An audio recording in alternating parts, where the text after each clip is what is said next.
दोस्तों, आप एक इंसान हैं। एक आम इंसान की तरह आपको जिंदा रहने के लिए अच्छा खाना चाहिए, सिर छुपाने के लिए एक प्रीमियम घर चाहिए, दोस्तों के सामने शो ऑफ करने के लिए एक लेटेस्ट फ़ोन चाहिए और लाइफ में वो सब कुछ चाहिए जो आपके पड़ोसी के पास है। ये ह्यूमन नेचर है। हमारी डिज़ायर्स, हमारी ख्वाहिशें अनलिमिटेड हैं, उनकी कोई लिमिट नहीं है। लेकिन इस यूनिवर्स में एक बहुत बड़ा ग्लिच है, एक ऐसी प्रॉब्लम जिसे कोई एआई, कोई टेक्नोलॉजी सॉल्व नहीं कर सकती। दुनिया में इतना सामान है ही नहीं, सबके लिए बड़े घर नहीं है, सबके लिए लेटेस्ट फोन्स नहीं है और डेफिनेटली सबके लिए अनलिमिटेड पैसा और टाइम नहीं है। हर चीज़ की एक गिनती है, एक लिमिट है। इस हार्श रियलिटी को, इस प्रॉब्लम को इकोनॉमिक्स की भाषा में कहते हैं स्कार्सिटी। ये स्कार्सिटी ही वो मेन रीजन है कि आपको जिंदगी में सब कुछ नहीं मिल सकता। अगर इस दुनिया में अनलिमिटेड पिज्जा होते, अनलिमिटेड वाईफाई होता और सबके बैंक अकाउंट्स में अनलिमिटेड जीरो होते तो इकोनॉमिक्स नाम का सब्जेक्ट एग्जिस्ट ही नहीं करता। हम सब आराम से सो रहे होते, पर क्योंकि सब लिमिटेड है तो अब हमें एक बहुत मुश्किल काम करना पड़ता है। हमें लेनी पड़ती है चॉइसेस। इकोनॉमिक्स सिर्फ पैसों की स्टडी नहीं है, ये इस बात की स्टडी है कि जब रिसोर्सेज कम होते हैं तो इंसान अपने डिसीजंस कैसे लेता है। मिलिए रवि से। रवि एक 22 साल का स्टूडेंट है। उसके पास आज रात सिर्फ 3 घंटे का टाइम है। उसके पास दो ऑप्शंस है, या तो वो दोस्तों के साथ नया वेब सीरीज देख ले या कल सुबह होने वाले अपने फाइनल एग्जाम के लिए पढ़ ले। अगर उसने सीरीज चुनी तो उसने अपने आने वाले एग्जाम के मार्क्स हमेशा के लिए सैक्रिफाइस कर दिए। इकोनॉमिक्स में आपकी इस कुर्बानी को कहते हैं अपॉर्चुनिटी कॉस्ट। हमें लगता है चीजों की कीमत पैसों में होती है, नहीं। आप जिंदगी में जो भी एक चीज चुनते हैं उसकी असली कीमत वो चीज है जो आपने उसे पाने के लिए छोड़ दी। अगर आप इस वक्त ये वीडियो देख रहे हैं तो आपका अपॉर्चुनिटी कॉस्ट वो कॉमेडी रील्स हैं जो आप इस वक्त स्क्रॉल कर सकते थे। आप हर सेकंड एक कीमत चुका रहे हैं। I hope this video is worth your time. अब जब हम सबके पास लिमिटेड टाइम और लिमिटेड पैसा है तो ये दुनिया चलती कैसे है। यहाँ एंट्री होती है ट्रेड की। ध्यान से देखिए, रवि के पास वीडियो एडिटिंग की कमाल की स्किल है पर उसके पास अपना अगला रेंट देने के लिए पैसे नहीं है। दूसरी तरफ अमित है। अमित एक 28 साल का कॉर्पोरेट एम्प्लॉई है जो साइड में एक यूट्यूब चैनल चलाता है। अमित के पास पैसे हैं पर ऑफिस के बाद वीडियो एडिट करने का टाइम नहीं है। जब ये दोनों आपस में मिलते हैं तो एक जादू होता है। रवि अमित के लिए वीडियो एडिट करता है और अमित रवि को पैसे देता है। दोनों को वो मिल गया जो उन्हें चाहिए था, विन विन सिचुएशन। लेकिन लोग ट्रेड करते क्यों हैं? इसका जवाब एक बहुत डीप कॉन्सेप्ट में छुपा है जिसे कहते हैं कंपैरेटिव एडवांटेज। मान लीजिए अमित वीडियो एडिटिंग में रवि से बहुत ज्यादा अच्छा है, वो रवि से दुगनी स्पीड में वीडियो एडिट कर सकता है। तो क्या अमित को खुद एडिट करना चाहिए? नहीं, क्योंकि अमित का असली काम, उसका प्राइमरी बिजनेस उसे लाखों रुपए कमा कर दे रहा है। अगर वो एडिटिंग में अपना टाइम वेस्ट करेगा तो उसका बिजनेस डूब जाएगा। इसलिए भले ही रवि एडिटिंग में थोड़ा एवरेज हो, अमित अपना काम रवि को आउटसोर्स करेगा। ट्रेड इस बात पर डिपेंड करता है कि कौन सबसे बेस्ट है। ये इस बात पर डिपेंड करता है कि कौन किस काम को सबसे कम अपॉर्चुनिटी कॉस्ट में कर सकता है। आप चाहे जिंदगी में किसी काम में कितने भी बुरे क्यों ना हो, इस दुनिया की इकॉनमी में किसी ना किसी को आपकी जरूरत है क्योंकि वो अपना टाइम बचाना चाहता है। Congratulations, you are economically useful. अब आप इस स्कार्सिटी, ट्रेड, अपॉर्चुनिटी कॉस्ट और कंपैरेटिव एडवांटेज को एक डब्बे में डालिए और उसको जोर से हिला दीजिए। बूम, आपने अभी अभी एक मार्केट इन्वेंट कर लिया है। मार्केट कोई फिजिकल बिल्डिंग नहीं है जहां आप शॉपिंग करने जाते हैं। ये एक इनविजिबल सिस्टम है जहां बायर्स और सेलर्स इंटरैक्ट करते हैं और इस पूरे मार्केट को चलाने वाला सिर्फ एक सिंगल रूल है, इंसेंटिव्स। इंसान सिर्फ इंसेंटिव्स पर रिएक्ट करता है। अगर एक आम सा पिज़्ज़ा 10,000 रुपीज़ का हो तो आप उसे कभी नहीं खरीदेंगे। अगर वही पिज़्ज़ा 10 रुपीज़ का हो जाए तो आप अकेले 5 पिज़्ज़ा खा जाएंगे। लो प्राइस बायर्स को अट्रैक्ट करते हैं, हाई प्राइस सेलर्स को लालच देते हैं। आइए इसे इंडिया के सबसे इमोशनल टॉपिक से समझते हैं, प्याज। डिमांड का मतलब है कि 140 करोड़ इंडियंस एक पर्टिकुलर प्राइस पर कितना प्याज खरीदना चाहते हैं। सप्लाई का मतलब है कि देश के सारे किसान मिलकर कितना प्याज बेचना चाहते हैं। जहां पर बायर का बजट और सेलर का प्रॉफिट मैच करता है उसे कहते हैं इक्विलिब्रियम प्राइस। ये वो मैजिकल नंबर है जहां सब खुश हैं। लेकिन एक दिन महाराष्ट्र में अचानक लगातार बारिश होती है। प्याज की आधी फसल मिट्टी में बर्बाद हो जाती है। प्याज की सप्लाई अचानक से क्रैश कर गई। पर अमित को और बाकी पूरे देश को अपनी पाव भाजी में और चिकन में प्याज डालना ही है। उनकी डिमांड वही की वही है। जब मार्केट में किसी चीज की सप्लाई खत्म हो जाए पर लोग उसके लिए डेस्परेट हो तो प्राइस रॉकेट की तरह ऊपर भागता है। 20 रुपीज किलो का प्याज अचानक 100 रुपीज किलो हो जाता है। लोग गुस्सा होते हैं, टीवी पर डिबेट्स होती हैं, पर ये 100 रुपीज का प्राइस टैग असल में एक सिग्नल है। जब प्याज महंगा होता है तो हर गांव का किसान देखता है कि प्याज में बहुत बड़ा प्रॉफिट है। अगले साल हर किसान अपने पूरे खेत में सिर्फ प्याज उगाता है। नतीजा, अगले साल मार्केट में इतना प्याज आ जाता है कि सप्लाई डिमांड से बहुत आगे निकल जाती है और दाम गिरकर वापस 10 रुपीज आ जाते हैं। एडम स्मिथ ने 1776 में इस ऑटोमेटिक सिस्टम को द इनविजिबल हैंड कहा था। इस मार्केट को चलाने के लिए किसी नेता, किसी डिक्टेटर की जरूरत नहीं है। झिंका चिका झिंका चिका। ये सिर्फ मैथ, ह्यूमन डिजायर और डेस्परेशन का एक साइलेंट कॉम्बिनेशन है। जब भी सरकार इस इनविजिबल हैंड को रोकने की कोशिश करती है और जबरदस्ती प्राइस कंट्रोल लगाती है तब मार्केट ब्लैक मार्केट में बदल जाता है। लेकिन सोचिए, अगर अमित को प्याज चाहिए और उसके पास देने के लिए पैसे नहीं है, सिर्फ एक एक्स्ट्रा लैपटॉप है। प्याज वाले को लैपटॉप नहीं चाहिए, उसे अपने बच्चे के लिए दूध चाहिए। ये बार्टर सिस्टम कितना कॉम्प्लिकेटेड था। इस प्रॉब्लम को हमेशा के लिए खत्म करने के लिए इंसानों ने अपना सबसे बड़ा इन्वेंशन किया, मनी। आपको लगता है पैसे की अपनी कोई इंट्रिंसिक वैल्यू होती है? नहीं, पैसा सिर्फ एक मीडियम ऑफ एक्सचेंज है। इतिहास में पैसा पत्थर हुआ करता था, फिर काउज, फिर सोने के सिक्के, फिर पेपर के नोट, और आजकल मोबाइल स्क्रीन पर दिखने वाले डिजिटल नंबर्स। इन सब में सिर्फ एक चीज कॉमन है, ट्रस्ट। अगर कल सुबह देश का सेंट्रल बैंक टीवी पर आकर कह दे कि आज रात 12 बजे से 500 का नोट लीगल टेंडर नहीं है, तो वो नोट सिर्फ एक रद्दी का टुकड़ा बन जाता है। Money is pure belief.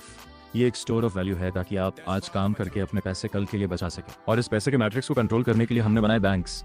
लोगों को लगता है कि बैंक एक लॉकर रूम है, आप अपने पैसे वहां रखते हैं और वो वहां सेफ रखे रहते हैं। This is the biggest lie. Banks आप पे डिपॉजिट लेते हैं और वही पैसा दूसरे लोगों को घर या गाड़ी खरीदने के लिए उधार पर दे देते हैं। इस लोन पर वो हैवी इंटरेस्ट चार्ज करते हैं। असलियत में जब अमित बैंक से 10 लाख रुपीस का कार लोन लेता है तो बैंक का मैनेजर किसी वॉल्ट से 10 लाख रुपए निकाल कर नहीं देता। वो बस अपने कंप्यूटर कीबोर्ड पर 10,000,000 टाइप करता है और अमित के अकाउंट में भेज देता है। एक बटन दबते ही नया पैसा हाउस से पैदा हो जाता है। इसे कहते हैं फ्रैक्शनल रिजर्व बैंकिंग। बैंक्स के पास उतना कैश होता ही नहीं है जितना वो लोन दे चुके होते हैं। नया पैसा मार्केट में तब बनता है जब आप लोन लेते हैं। ये सिस्टम तब तक परफेक्टली काम करता है जब तक सब लोग एक साथ खड़े होकर बैंक से अपना पैसा वापस मांगने ना आ जाएं। अगर अचानक लोगों में पैनिक फैल जाए और हजारों लोग एटीएम के बाहर खड़े हो जाएं, तो बैंक तुरंत कोलैप्स हो जाएगा। इस डरावने मंजर को बैंक रन कहते हैं। इसीलिए हमारी सरकारें हमारे डिपॉजिट्स पर इंश्योरेंस देती हैं ताकि लोग पैनिक ना करें और ये मैट्रिक्स चलता रहे। अब इस बड़ी सी इकोनॉमी में कितना कुछ बन रहा है, लोग कितना खर्च कर रहे हैं और हमारा देश दुनिया में कहाँ स्टैंड करता है, इसका पता कैसे लगाएं। इसके लिए इकोनॉमिस्ट ने एक अल्टीमेट स्कोर बोर्ड बनाया है जिसे हम कहते हैं जीडीपी। अगर आपने दत्त और सुंदरम की इंडियन इकोनॉमी पढ़ी हो तो आप जानते हैं कि जीडीपी का मतलब है एक देश की बाउंड्री के अंदर एक साल में जितने भी फाइनल गुड्स और सर्विसेज प्रोड्यूस हुए उनकी टोटल मार्केट वैल्यू। ये वैल्यू 3 तरीके से कैलकुलेट की जा सकती है, प्रोडक्शन अप्रोच, इनकम अप्रोच या सबसे कॉमन एक्सपेंडिचर अप्रोच, यानी consumption plus investment plus government spending plus net exports. India आज दुनिया की 4th सबसे बड़ी इकोनॉमी बन चुका है और इसका सारा क्रेडिट इस जीडीपी ग्रोथ को जाता है। जीडीपी की ग्रोथ आती है प्रोडक्टिविटी से। अगर आपका किसान हाथ से खेती करके दिन में 10 किलो गेहूं उगाता है और अमेरिका का किसान ट्रैक्टर यूज करके 1000 किलो उगाता है, तो अमेरिका की प्रोडक्टिविटी हाई है। हाई प्रोडक्टिविटी मींस देश अमीर है। लेकिन जीडीपी नाम के स्कोरबोर्ड में एक बहुत बड़ा झोल है, एक ऐसी सच्चाई जिसे वर्ल्ड बैंक से लेकर IMF तक सब इग्नोर करते हैं। चीफ इकोनॉमिस्ट कौशिक बसु अपनी book an economist in the real world में इस फ्लॉ को नंगा करते हैं। मिलिए मीना से। मीना 39 साल की एक होम मेकर है। वो सुबह 6 बजे उठती हैं और रात 11 बजे तक नॉन स्टॉप काम करती हैं। वो अपनी फैमिली के लिए एक प्रोफेशनल शेफ हैं, अपने बच्चों के लिए एक होम ट्यूटर हैं, घर के बुजुर्गों के लिए एक नर्स हैं और घर के खर्चे मैनेज करने वाली एक फाइनेंशियल प्लानर है। अगर आप इन 4 कामों के लिए मार्केट से प्रोफेशनल लोग हायर करेंगे तो आपको महीने का कम से कम 40,000 रुपीज देना पड़ेगा। पर क्योंकि मीना को इन डेली कामों के लिए कोई कैश, कोई सैलरी नहीं मिलती, हमारी देश की इकोनॉमी, हमारी ये सो कॉल्ड जीडीपी उनके इस काम की वैल्यू को 0 मानती है। ध्यान से सुनिए, अगर अमित बाहर जाकर किसी रेस्टोरेंट में 500 रुपीज का जंक फूड खाता है तो देश की जीडीपी 500 रुपीज से बढ़ जाती है। पर अगर मीना पूरा दिन किचन में खड़े रहकर अपनी फैमिली के लिए सेहतमंद खाना बनाती हैं तो जीडीपी को कोई फर्क नहीं पड़ता। अगर एक केमिकल फैक्ट्री अपना धुआं हवा में छोड़कर नदियां गंदी करती है तो फैक्ट्री का प्रॉफिट जीडीपी को बढ़ाता है, पर उस पोल्यूशन से होने वाली बीमारियों को जीडीपी माइनस नहीं करती। जीडीपी एक थर्मामीटर है, ये बुखार तो बता देता है पर बीमारी की असली वजह छुपाता है। हमें लगता है कि हमारे पैसे बैंक अकाउंट में सेफली पड़े हैं, हम एफडी कराकर चैन की नींद सोते हैं, पर सच ये है कि एक साइलेंट चोर, एक अदृश्य शिकारी हर पल आपकी जेब से पैसे निकाल रहा है। उसका नाम है इन्फ्लेशन। आइए इस डीप मैट्रिक्स को farmer RBI governor Raghuram Rajan की किताब I do what I do और उनके मशहूर डोसा इकोनॉमिक्स कॉन्सेप्ट से समझते हैं। मान लीजिए अमित के पास आज 100 रुपीज हैं, वो इसे बैंक में डिपॉजिट करता है जहां उसे 10% का आकर्षक इंटरेस्ट मिलता है। 1 साल बाद अमित अपना अकाउंट चेक करता है और उसमें 110 रुपीज है। अमित बहुत खुश है कि उसने 10 रुपीज कमा लिए।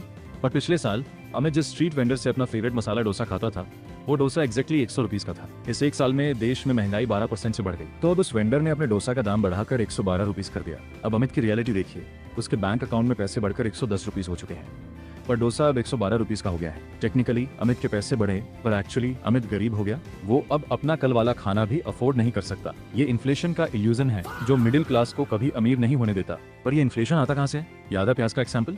जब इकोनॉमी में सेंट्रल बैंक जैसे हमारा आरबीआई जरूरत से ज्यादा नए नोट्स प्रिंट करके मार्केट में डाल देता है तो हर इंसान के पास पैसा आ जाता है, पर सामान उतना ही रहता है।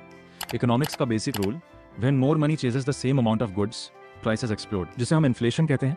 अगर ये आउट ऑफ कंट्रोल हो जाए तो हाइपर इन्फ्लेशन बन जाता है, जैसा जिम्बाब्वे में हुआ था जहां $100 ट्रिलियन के नोट से एक ब्रेड भी नहीं आती थी। इसीलिए रिजर्व बैंक हमेशा इंटरेस्ट रेट्स को मैनिपुलेट करता रहता है। जब इन्फ्लेशन बढ़ता है तो आरबीआई लोन महंगे कर देता है ताकि लोग खर्च कम करें। जब ग्रोथ बढ़ानी होती है तो लोन सस्ते कर दिए जाते हैं।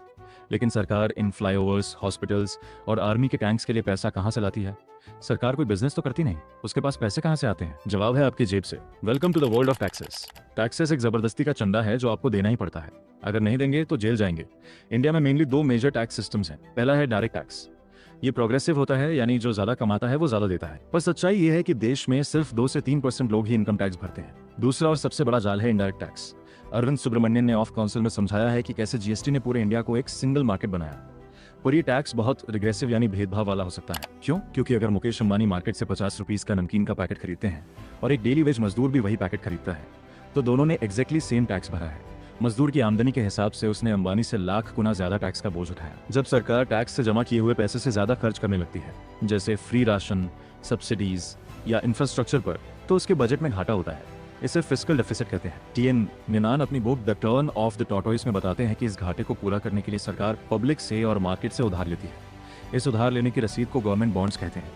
सालों का जमा हुआ ये उधार नेशनल डेट बन जाता है। अगर सरकार उधार का पैसा प्रोडक्टिव इंफ्रास्ट्रक्चर जैसे हाईवेज या पोर्ट्स बनने में लगाए तो इकोनॉमी बूम करती है।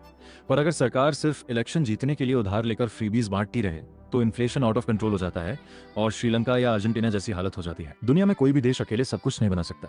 इंडिया आईटी सर्विसेज, सॉफ्टवेयर और स्पाइसेस में दुनिया में बेस्ट है, पर हम एडवांस सेमीकंडक्टर्स और क्रूड ऑयल में पीछे हैं।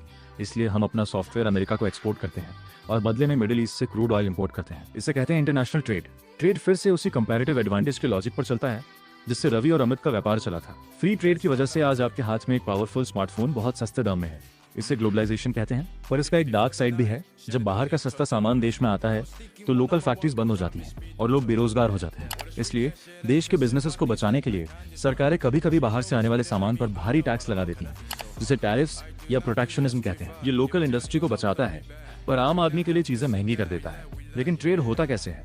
इंडिया का रूपी अमेरिका में नहीं चलता और जापान का येन इंडिया में नहीं चलता। यहाँ जन्म होता है दुनिया के सबसे बड़े फाइनेंशियल मार्केट का, फॉरेक्स यानी foreign exchange market. Exchange rate आपको बताता है कि एक करेंसी की दूसरी करेंसी के मुकाबले क्या औकात है। मान लीजिए एक यूएस डॉलर इक्वल्स 90 रुपीज था। कुछ दिनों बाद एक यूएस डॉलर इक्वल्स 95 हो गया। इसे कहते हैं रूपी का गिरना यानी डेप्रिसिएशन। जब रूपी गिरता है तो इंडिया के आईटी सेक्टर और एक्सपोर्टर्स की पार्टी होती है, क्योंकि उन्हें अमेरिका से आने वाले डॉलर्स के बदले अब ज्यादा रुपए मिलते हैं। पर दूसरी तरफ हमारा पेट्रोल और डीजल महंगा हो जाता है, क्योंकि अब तेल मंगवाने के लिए हमें ज्यादा पैसे देने पड़ते हैं। करेंसी का वैल्यू इंटरेस्ट रेट्स, इन्फ्लेशन और ग्लोबल वॉर्स पर डिपेंड करता है। आप इकोनॉमी की सारी बेसिक मशीन समझ गए। अब आते हैं आपकी जिंदगी पर। आप कॉलेज से पास आउट होते हैं, जॉब ढूंढते हैं और इंटरव्यू देते हैं। इसे कहते हैं लेबर मार्केट। लेबर मार्केट में प्रोडक्ट सामान नहीं है, प्रोडक्ट आपका अपना वक्त और स्किल्स है। फर्म्स इसे खरीदती हैं और बदले में जो प्राइस देती हैं उसे वेज यानी सैलरी कहते हैं। लेकिन यहाँ सबसे बड़ा और कड़वा सवाल आता है। अमित दिन में 10 घंटे मेहनत करता है और महीने का 50,000 रुपीज कमाता है। उसी कंपनी का सीईओ सिर्फ मीटिंग्स करता है, पर वो अमित से 300 गुना ज्यादा पैसा, तकरीबन 50 करोड़ रुपीज कमाता है। ऐसा क्यों? क्या सीईओ अमित से 300 गुना ज्यादा मेहनत करता है? नहीं। इसे कहते हैं वेज गैप। कैपिटलिज्म में आपकी सैलरी इस बात पर डिसाइड नहीं होती कि आप कितनी मेहनत करते हैं। आपकी सैलरी इस बात पर डिसाइड होती है कि आपको रिप्लेस करना कितना आसान है।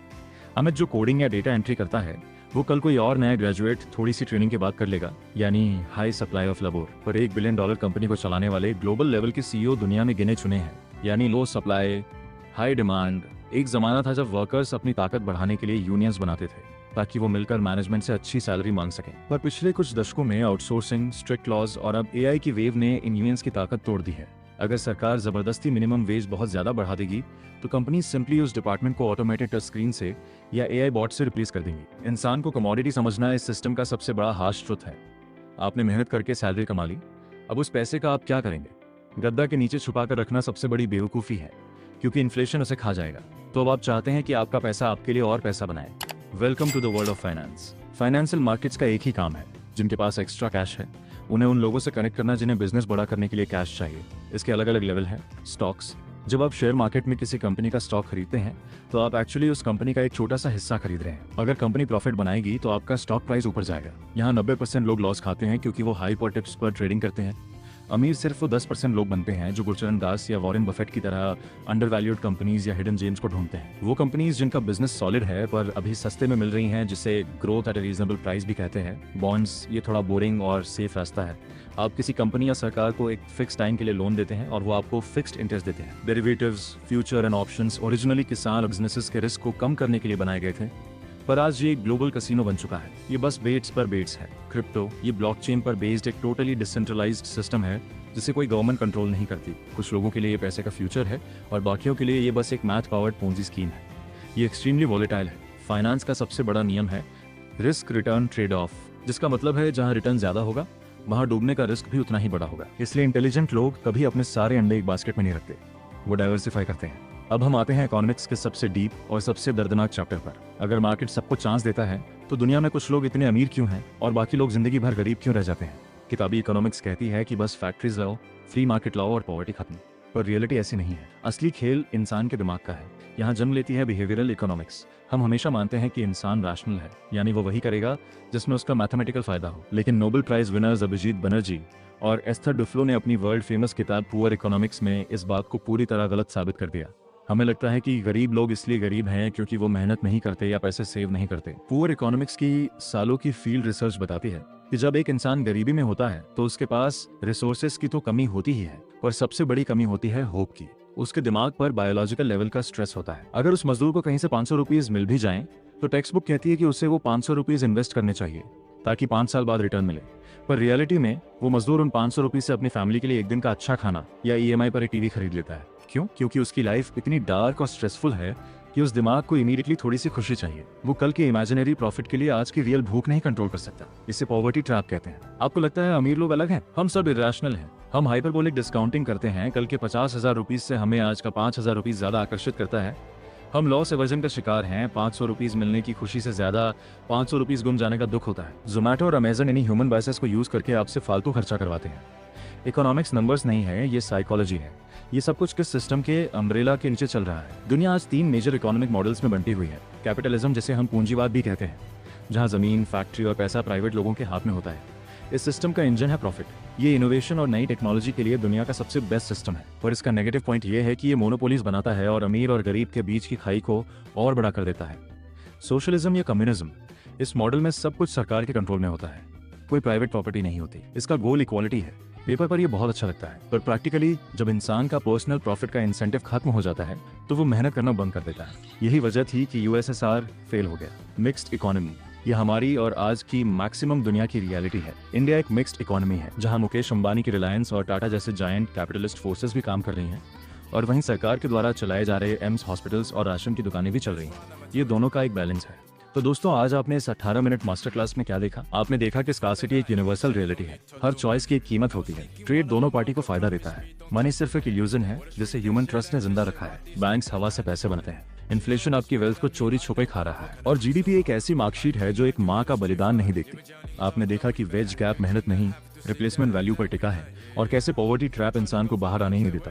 हर सिस्टम में ट्रेड ऑफ्स हैं, कोई एक परफेक्ट जवाब नहीं है। पर जो इंसान इस रूल सेट को, इस इकोनॉमिक मैट्रिक्स को नहीं समझता, वो जिंदगी भर इसी गोल गोल चक्कर में फंसा रह जाता है। अगर आपको इस हिडन मैट्रिक्स को तोड़ने में और इस फाइनेंशियल ब्लूप्रिंट को समझने में आज कुछ डीप वैल्यू मिली हो, और आप चाहते हैं कि हम इंडियन स्टॉक मार्केट और उन हिडन जेम्स पर एक और ऐसी ही डीप डाइव मास्टर क्लास लेकर आएं, तो लाइक बटन दबाकर अपना सपोर्ट जरूर दिखाएं, क्योंकि इकोनॉमिक्स और नेचर का रूल बिल्कुल सेम है। अडैप्ट और डाई। मिलते हैं अगले वीडियो में। जय हिंद।